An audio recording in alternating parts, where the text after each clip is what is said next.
Bonjour à tous et bienvenue sur ce 6e podcast qui s'intitule « Reconnaître la blessure de trahison ». Je m'appelle Claire Jacquet, je suis thérapeute en bien-être et énergéticienne.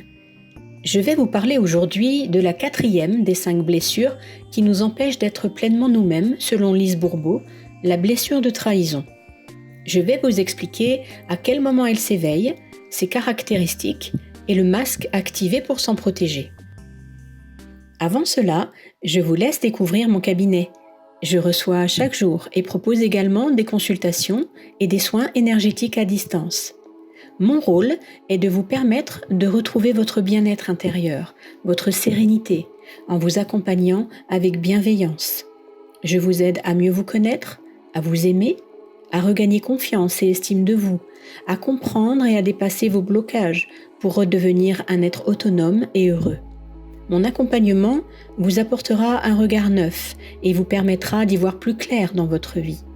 Mes soins énergétiques Reiki vous reconnecteront à votre être intérieur, vous relaxeront, vous ressourceront et agiront au niveau physique, émotionnel, mental et énergétique.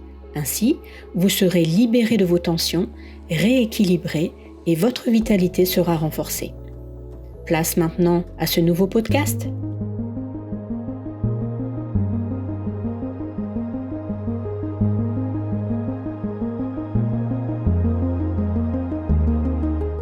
Tout d'abord, regardons ensemble ce que signifie le mot trahir. Le dictionnaire le définit ainsi. Cesser d'être fidèle à quelqu'un ou à une cause, abandonner ou livrer quelqu'un. Le terme le plus important relié à la trahison est fidélité, le contraire de trahison. Être fidèle, c'est garder ses engagements, être loyal et dévoué. On peut faire confiance à une personne fidèle, mais quand la confiance est détruite, on peut souffrir de trahison. Cette blessure est éveillée entre l'âge de 2 et 4 ans, au moment où l'énergie sexuelle se développe, engendrant ainsi le complexe d'Œdipe. Cette blessure est vécue avec le parent du sexe opposé. L'enfant a été déçu, car il a souffert de ne pas voir ses attentes d'attention comblées par le parent du sexe opposé. Il s'est senti trahi ou manipulé dans sa connexion amour-sexualité. Il a perdu confiance en ce parent après avoir été témoin de promesses non tenues, de mensonges ou de marques de faiblesse. Il a jugé ce parent incapable de prendre ses responsabilités. Ce n'était pas le parent idéal à ses yeux. Et il vit cette trahison surtout dans sa connexion amoureuse ou sexuelle. Lorsque l'enfant commence à vivre des expériences de trahison, il se crée un masque pour se protéger, comme dans le cas des autres blessures. Ce masque est celui de contrôlant. Le genre de contrôle qu'il exerce n'est pas motivé par la même raison que le contrôle exercé par le masochiste. Ce dernier contrôle pour ne pas avoir honte ou pour ne pas faire honte à quelqu'un d'autre. Tandis que le contrôlant, lui, contrôle pour veiller à bien respecter ses engagements, être fidèle et responsable, ou pour s'assurer que les autres gardent bien leurs engagements. Voici les attitudes et les comportements qu'adopte une personne souffrant de la blessure de trahison. Il est bon de rappeler que les comportements propres aux contrôlants sont dictés par la peur de revivre la blessure de trahison et qu'il est presque impossible pour une personne de se reconnaître dans tous ceux mentionnés ci-après. La force est une caractéristique commune à toutes les personnes qui ont une blessure de trahison. Il est important pour elles d'arborer leur force et surtout leur courage. Très exigeantes avec elles-mêmes, elles veulent montrer aux autres ce dont elles sont capables. Elles font tout ce qui est en leur pouvoir pour être des personnes responsables, fortes, spéciales et importantes. Le contrôlant a donc une forte personnalité. Il affirme ce qu'il croit avec force, de façon catégorique, et s'attend à ce que les autres adhèrent à ses croyances. Il ne tient pas forcément ses engagements et ses promesses, ou se force à les tenir. Il se fait rapidement une opinion sur une autre personne ou sur une situation, et il est convaincu d'avoir raison. Il s'en voudra énormément de lâcher un projet, de ne pas avoir eu le courage d'aller jusqu'au bout. Il a beaucoup de difficultés à accepter la lâcheté chez les autres. Le contrôlant fait tout pour convaincre les autres de sa forte personnalité.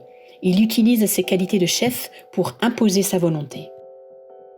Il n'est pas en contact avec sa vulnérabilité et cherche à se montrer fort. Il tient à ce que les autres sachent ce dont il est capable. Il performe pour qu'on le considère comme étant très responsable. Il croit qu'être responsable, c'est être un chef. En réalité, il est irresponsable, car il accuse les autres et leur fait porter le blâme. Il trouve facilement des moyens pour ne pas être accusé. Il cherche à être spécial et important. Il recherche les honneurs, les titres, prenant ainsi beaucoup de place dans un groupe. Il est facilement impressionné par la prestance d'une personne riche ou célèbre et lui fait facilement confiance. Il en oublie d'être vigilant et s'il est déçu, il finit par être méfiant. Sa réputation est très importante. S'il la sent menacée, il est prêt à salir celle de quelqu'un d'autre. Il présente toutes sortes d'excuses et va même jusqu'à mentir pour se sortir d'une impasse, notamment lorsqu'il n'a pas tenu une promesse. Par contre, il ne peut tolérer que quelqu'un d'autre lui mente. Ce n'est pas l'action qui le dérange, c'est le mensonge. Il a beaucoup d'attentes envers les autres et il est exigeant. Quand il délègue, il exige que ce soit fait à sa façon et à son rythme pour se montrer supérieur et important. Il vérifie sans cesse par manque de confiance. Il aime tout prévoir pour mieux contrôler. Il ne supporte pas que quelqu'un vienne défaire ses plans. Il a de la difficulté à accepter les imprévus. Il se croit indispensable et il aime penser que les autres ne réussiraient pas sans lui. Il se révèle, se confie difficilement, ne faisant pas assez confiance aux membres du sexe opposé. Il craint qu'on profite de lui. Il ne veut surtout pas parler de ses failles ou de ses faiblesses. Il est un excellent manipulateur pour contrôler son partenaire. Il ne veut pas admettre qu'il est à la recherche de preuves d'amour de ce dernier. Tous les moyens sont bons pour manipuler. Bouder, faire du chantage, mentir, séduire, pleurer de rage, crier, menacer, se plaindre. Il peut même utiliser la violence. Il comprend et agit rapidement. Mais la plupart du temps, c'est après avoir sauté trop vite aux conclusions. Il est sûr d'avoir raison, tente d'imposer son point de vue aux autres et aime avoir le dernier mot. Il est rancunier, il peut mettre fin à une relation brusquement, sans préavis, et refuser tout contact pendant une longue période. Il est intolérant et impatient avec ceux qui sont trop lents selon lui. Il doit faire des efforts pour lâcher prise avec eux. Il n'hésite pas à montrer sa colère parfois. Il cherche à se montrer très indépendant pour ne pas toucher à sa peur de la séparation, donc de l'abandon. Il critique les gens dépendants. Il utilise souvent les expressions suivantes. « Je suis capable »,« Fais-moi confiance »,« Je ne lui fais pas confiance »,« Je le savais »,« J'avais raison »,« As-tu compris ?»« Écoute-moi », ainsi que les mots suivants. Associer, dissocier, séparer, quitter, c'est vrai, franchement. Parmi les 5 blessures, le contrôlant est celui qui a le plus d'attentes envers les autres parce qu'il aime tout prévoir et ainsi tout contrôler. Il est très habile pour deviner les attentes des autres. Il a beaucoup de talent et s'exécute rapidement. Il s'arrange pour que tout le monde sache tout ce qu'il a accompli et comment il a procédé. Il est celui, parmi les 5 caractères, à avoir le plus de haut et de bas dans son humeur. Le contrôlant est porté à futuriser, c'est-à-dire à essayer de tout prévoir pour l'avenir. Son mental est très actif, ce qui l'empêche de bien vivre le moment présent. Se considérant comme très travailleur et responsable, il a de la difficulté avec la paresse. Selon lui, une personne n'a le droit de paresser que lorsqu'elle a accompli toutes les tâches dont elle est responsable, pas avant. Voir une autre personne, surtout du sexe opposé, ne rien faire, l'énerve. Il la traitera de paresseuse et aura de la difficulté à lui faire confiance. Il s'occupe beaucoup des affaires des autres, car il croit qu'il doit les aider à organiser leur vie.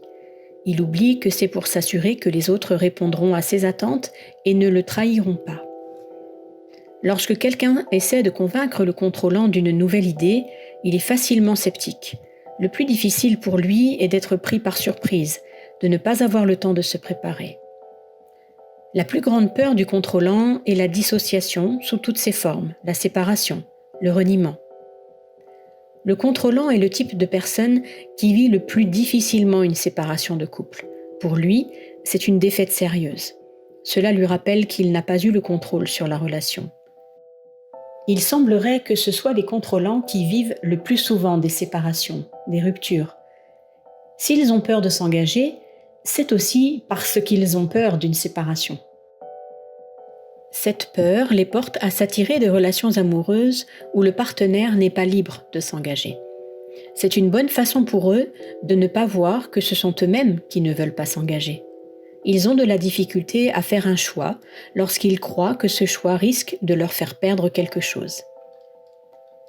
La blessure de trahison affecte notre façon de communiquer.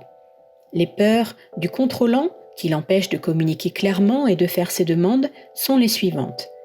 Peur de ne pas pouvoir convaincre l'autre, qu'on lui mente ou de passer pour un menteur, peur de la colère de l'autre ou de sa propre colère, peur de se confier, de montrer sa vulnérabilité ou de passer pour vulnérable, de se faire manipuler ou séduire, d'être obligé de s'engager. Si vous vous voyez avec ces peurs, voilà un bon moyen pour découvrir que vous n'êtes pas vous-même et que c'est votre blessure de trahison qui prend le dessus. Voici la description du corps physique du contrôlant. Rappelons que plus une personne possède les caractéristiques suivantes, plus sa blessure est importante. Et à l'inverse, lorsqu'une personne ne possède qu'une ou très peu des caractéristiques mentionnées, c'est que sa blessure est moins importante. L'homme exhibe de la force et du pouvoir dans le haut du corps et a donc les épaules plus larges que les hanches. Il semble dire à travers lui « Je suis responsable, vous pouvez me faire confiance ». Chez la femme, les hanches sont plus larges et fortes que les épaules. Le bassin dégage de la force. Les muscles sont dominants dans plusieurs parties du corps. La voix est forte, la poitrine bombée. Avec un surplus de poids, le contrôlant ne paraît pas gros, mais plutôt fort. Il est porté à avoir du ventre avec l'âge. Il a de grands yeux, le regard intense et séducteur. Lorsque les contrôlants regardent une personne, ils ont le don de la faire se sentir spéciale, importante. Ils voient tout rapidement. L'intensité de leur regard les aide à voir d'un coup d'œil l'ensemble de ce qui se passe autour. Le contrôlant utilise beaucoup ses yeux pour garder l'autre à distance quand il est sur la défensive ou pour fixer et scruter l'autre d'une façon intimidante. Il se protège ainsi pour ne pas montrer sa faiblesse, sa vulnérabilité ou son impuissance. Il favorise les vêtements flamboyants. Voici quelques maladies qui peuvent se manifester chez les personnes souffrant de la blessure de trahison.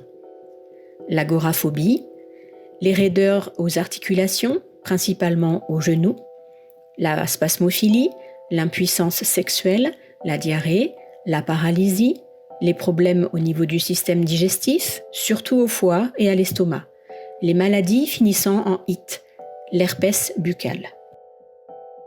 Au niveau de l'alimentation, le contrôlant est porté à manger rapidement, car il n'a pas de temps à perdre. Quand il est très absorbé par une tâche importante, il peut facilement oublier de se nourrir. Il dit même que manger n'est pas important pour lui. Par contre, lorsqu'il décide de s'alimenter, il mangera beaucoup et jouira de sa nourriture. Il peut même perdre le contrôle et manger beaucoup plus que ce dont son corps a besoin. Il ajoute du sel et des épices à ses aliments. N'oubliez pas que tout ce qui précède n'est vécu que lorsqu'une personne souffrant de trahison décide de porter son masque de contrôlant, croyant ainsi éviter de souffrir selon la gravité de la blessure. Ce masque peut être porté très peu ou très souvent. Cet article a pour but de vous aider à devenir conscient de la blessure de trahison.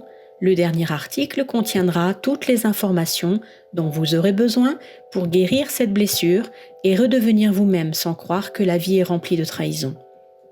Dans le prochain podcast, je développerai la 5e et dernière blessure de l'âme, la blessure d'injustice. À bientôt!